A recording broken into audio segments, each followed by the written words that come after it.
எல்லா நாளும் தான் கோயிலில் வழிபாடு, ஆராதனை, அபிஷேகம் நடக்குது. அப்படி இருக்கும்போது ஆடிப்பூரத்துக்கு அப்படி என்ன விசேஷம் அப்படின்னு கேட்குறீங்களா? ரொம்ப அதி விசேஷமான நாள் அன்னைக்கு. அம்மன் ரொம்ப மகிழ்வோடு இருக்கக்கூடிய நாள். சாதாரண ஒரு நாளில் நாம் இயல்பாக இருக்கும்போது நம்மக்கிட்ட யாராவது ஏதாவது கேட்குறதுக்கும், நாம் சந்தோஷமாக இருக்கும்போது அவங்க நம்மக்கிட்ட கேட்டால் உடனே அவங்களுக்கு ஒரு விஷயத்தை செஞ்சு கொடுத்துடணும் அப்படின்னு தோணும். அப்படிப்பட்ட நன்னாள் ஆடிப்பூரம் அன்னைக்கு அம்பாள் மிக அற்புதமான சந்தோஷமான சூழ்நிலையில் இருப்பாங்க. அவங்க கிட்ட நாம் என்ன கேட்டாலும் அது 2 மடங்காக நிறைவேற்றி கொடுக்கக்கூடிய மனநிலையில் அம்பாள் இருப்பாங்க.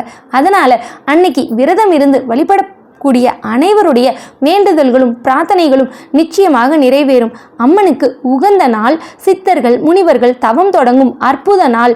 இந்த நன்னாளில் தான் சக்தியாகிய உமாதேவி அவதரித்தார் அப்படின்னு சிவபுராணம் சொல்லுது. இந்த நன்னாளில் தான் பூமாதேவி ஸ்ரீவில்லிபுத்தூர் துளசி மாடத்தில் ஆண்டாளாக அவதரித்தாங்க. அவங்கள தான் பெரியாழ்வார் எடுத்து வளர்த்தாரு. பின்னாளில் அரங்கநாதருக்கே மனைவியா மணமுடித்தும் கொடுத்தாரு. நாராயணனாகிய சீனிவாசனின் அம்சமாக சங்கு, சக்கரம், வில், கதை, வாள் போன்ற எல்லா ஆயுதங்களும் இறைவனை வழிபடக்கூடிய ஆழ்வார்களாக அவதரித்த நேரத்தில் பூமாதேவி ஆடிப்பூர நாளில் ஆண்டாளாக துளசி மாடத்தில் அடியில் தோன்றினார்.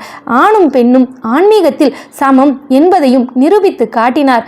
பூர நட்சத்திரம் சுக்கிர பகவானுக்கு ரொம்ப உரியது. அவருடைய அருட்கடாட்சியம் முழுமையாக கொண்ட பூர நட்சத்திரத்தில் பிறந்தவங்க இனிமையாக பேசுவாங்க, எல்லார்கிட்டையும் எளிமையாக பழகுவாங்க, அதிகமாக நேசிப்பார்கள், பிறரால் அதிகமாக நேசிக்கவும் படுவார்கள். அப்படிப்பட்ட பூர நட்சத்திரத்தில் பிறந்தவங்களுக்கு காதல் எளிதாக கைகூடும். மனதிற்கு பிடித்த நபரை அவங்க கைப்பிடிக்க சுக்கிர பகவானின் அருள் பரிபூரணமாக இருக்கும். இதை சொல்கிறதுக்கு வேற யாரை நம்ம வச்சு சொல்ல வேண்டாம்.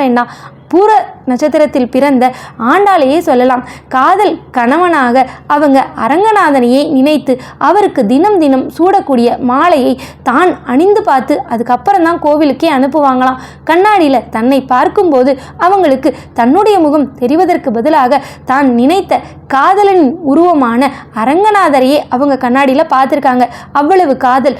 அப்படிப்பட்ட காதலை வெற்றி பெற செய்தது இந்த பூர நட்சத்திரத்தில் பிறந்த காரணத்தால் சுக்கிர பகவானின் பரிபூரண அருள் கிடைத்ததும் ஒரு காரணம்.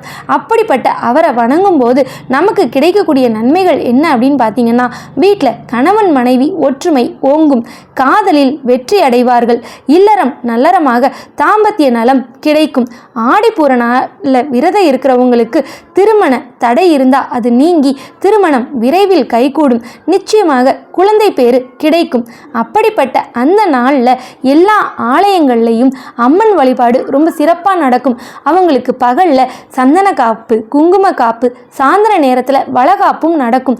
தாய்மை வரம் வேணும் அப்படின்னு நினைக்கிறவங்க உலகத்திற்கே தாயாக விளங்கக்கூடிய உமாதேவிக்கும் அம்பாளாக அனைத்து கோவிலிலும் காட்சி தரக்கூடிய அம்பாளுக்கும் நடக்கக்கூடிய வளகாப்பை கண்ணார கண்டு கழித்து வளகாப்பிற்கு தேவையான வளையல்களை வாங்கி கொடுத்தாலும் சரி, காலையிலையும் மதியமும் நடக்கக்கூடிய சந்தன காப்பு, குங்கும காப்புக்கு உங்களால் முடிஞ்சதை நீங்கள் வாங்கி கொடுத்தாலும் சரி, நிச்சயமாக உங்களுடைய பிரார்த்தனை அனைத்தும் நிறைவேறும்.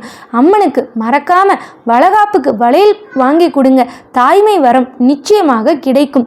வளகாப்பில் இருக்கிற வளையலை 2 வளையலாவது வாங்கி உங்கள் கையில் போட்டுக்கோங்க.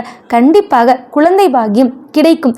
பிரிந்த தம்பதியர் ஒன்று சேர ஆண்டாள் கோவில், அதாவது ஸ்ரீவில்லிபுத்தூரில் இருக்குது பார்த்தீங்களா, ஆண்டாள் கோவிலில் போய் அன்னைக்கு ஆண்டாளை மனமாற தரிசித்து, திருச்சியில் இருக்கிறவங்க ஸ்ரீரங்கநாதர் ஆலயத்துக்கு கண்டிப்பாக ஆடிப்பூரத்தன்னைக்கு போய் பெருமாளையும் தரிசனம் பண்ணிருங்க. பிரிந்த தம்பதியர் ஒன்று சேர பெருமாளையும் தாயாரையும் வழிபட்டால் குடும்பத்தில் ஒற்றுமை பிறக்கும். ஏன்னா அவங்க காதல் திருமணம் செய்து உலகத்திற்கே எடுத்துக்காட்டாக இருந்ததால் பிரிந்தவர்கள் ஒன்று சேர அவங்கள வழிபடுறது ரொம்ப அற்புதமான விஷயம்.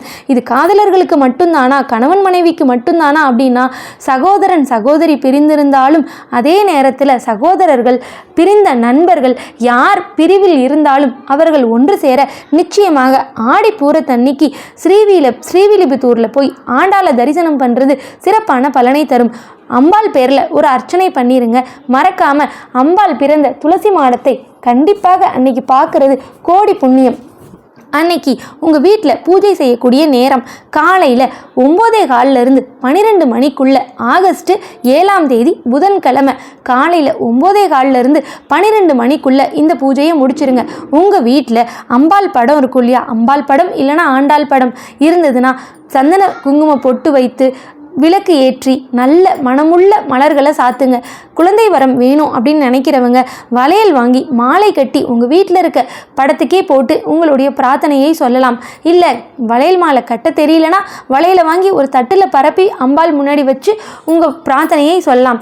விளக்கு ஏற்றும் போது விளக்கை வச்சு அதுக்கு மேலே நெய் இல்லைனா நல்லெண்ணெய் ஊற்றி பிறகு பஞ்சு திரியோ தாமரை தண்டு திரியோ போட்டு விளக்கு ஏற்றும் போது உங்களுடைய பிரார்த்தனை 100% இல்லை 1000% நிச்சயமாக நிறைவேறும். இந்த நாளில் நீங்கள் வீட்டில் பாடக்கூடிய அருமையான பாடல் பூத்தவளே புவனம் 14ஐயும் பூத்த வண்ணம் காத்தவளே பின் கறந்தவளே கரை கண்டனுக்கு மூத்தவளே மூவா முகுந்தற்கு இளையவளே பின் மாத்தவளே உனையன்றி மற்றோர் தெய்வம் வந்திப்பதே அப்படின்னு பாடலாம்.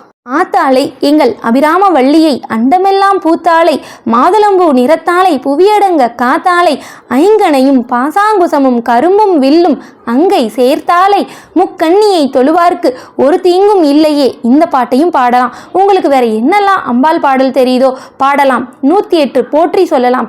எல்லாத்தையும் சொல்லி முடிச்சு தீபதூப ஆராதனை காட்டி அம்பாளுக்கு நைவேத்தியமாக பால் பாயாசம் வைத்து வணங்குங்க.